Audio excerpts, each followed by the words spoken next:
Okay, welcome back. Today we're going to wrap up this unit and we're going to look at some of the properties of covalent compounds. We've already kind of hinted at what some of them are. They're pretty much exactly the opposite of what ionic compounds are. Now, ionic compounds had the attraction between the positive ions of the metals and the negative ions of the nonmetals, and then those positive and negative attractions were strong, and they made crystals, and the crystals had high melting points because of that strong attraction between the positive ions and the negative ions. Now, the covalent compounds are just sharing electrons, so they're not pulling together as strongly, and then the individual molecules don't have as much of an attraction to one another. Remember, because the ions have positive charges, when we made that crystal in the notes, the positive end of one ion was attracted to the negative end of another ion, and really the whole crystal kind of became a pattern of positives being attracted to negatives. But now, when covalent compounds come together, the individual molecules are not necessarily that attracted to each other, and so they have low melting points. It's much easier to overcome the attraction between the molecules and get them to change phase. They were never ions, so they don't break into ions when dissolved. Because they don't break into ions and there's no positive negative charges when they're dissolved, they're poor conductors of electricity. Because they have low melting points, if you think about the substances we made models of, we made a model of water, which is a liquid at room temperature. We did O2, which is a gas, N2, which is a gas. Okay. Most of these things are liquids or gases at room temperature. And again, it's because the attraction between the molecules is not that strong. So it doesn't take as much energy to break them apart and for them to change phase. And then as we learned, they can either be polar, which means there's unequal sharing of the electrons, or nonpolar, which means the electrons are shared equally.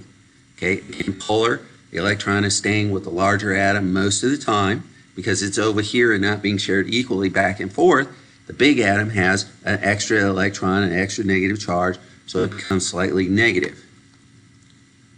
Polar and nonpolar liquids usually do not mix because the polar molecules are attracted to each other and the nonpolar ones are not attracted to the polar molecules. So what does that mean? Well, we have water, and it's polar. It has a positive end and a negative end. And the next water molecule has a positive end and a negative end. So the positive end of this water is attracted to the negative end of this water molecule. And then if we have something nonpolar, like oil, mixed in, okay, so like a hydrocarbon like vegetable oil. So if it's like Italian salad dressing, and you have water in there, and then you have the oil in there, the oil is nonpolar. So here it is, and it's next to this water molecule. And then there's another water molecule over here. Now this water molecule's positive end is attracted to this one's negative end, so it's going to move over. When it does, there's no room for this nonpolar molecule. It gets squeezed out because these are attracted to each other. So that's what it says right here. Polar and nonpolar liquids usually do not mix because the polar molecules are attracted to each other like this. Okay, the water molecules are all pulling together. And the nonpolar ones are not attracted to the polar molecules. So this nonpolar one is not attracted to these. So as these pull together, it gets squeezed out. There's no place for it here in between these other water molecules.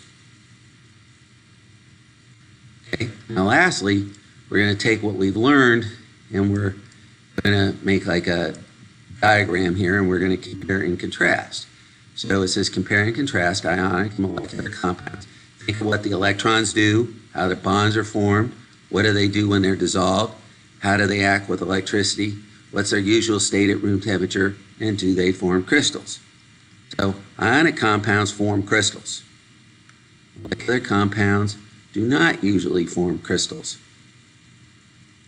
Okay. Ionic compounds have high melting points. Molecular compounds, molecular is covalent compounds. Remember, a covalent compound is called a molecule. Covalent or molecular compounds have low melting points. Ionic compounds are usually solid at room temperature. Again, that's because that tight attraction of the opposite charged molecules. Molecular or covalent compounds are usually liquids or gases at room temperature. Ionic compounds break into ions when dissolved. Molecular compounds don't break into ions. They were never ions. So, like when salt dissolves, it breaks into a sodium ion and a chlorine ion. When sugar dissolves, it's just a sugar molecule floating in the water. They conduct electricity when dissolved because these do not have charges. They don't have the positive and negative ions to carry the electric charge. They usually do not conduct electricity when dissolved. They're usually poor conductors of electricity. Okay. Electrons are transferred, which means they're lost or gained. One loses and the other one gains when there's a transfer. With molecular compounds, electrons are shared. When we name these compounds, okay, with ionic compounds, we use the name of the first element and then the second one with IDE. So like salt with sodium and chlorine, so we changed it to sodium chloride. We do the same thing with molecular compounds. We leave the name of the first one alone and we put IDE on the end of the second one. But the thing is, we also use these Greek prefixes. So if there's two of them, we say di. If there's one of them, we say, we don't say a prefix. If there's three of them, we say tri, four, tetra, 5, pence, and then 6 is hexa, like a hexagon, pentagon. Okay. Now, so carbon dioxide, okay, is a covalent compound, so we leave the name of the first element alone, and then we put di because there's two oxygens, because it's CO2, and then we put IDE on the end of the second element. So if carbon dioxide was an ionic compound, it'd just be carbon dioxide. But because it's a molecular compound, we put the di in there for the two. And then this is where we leave off. Next time we meet, we're going to pick up here with chemical reactions, and we're going to kind of put all this together.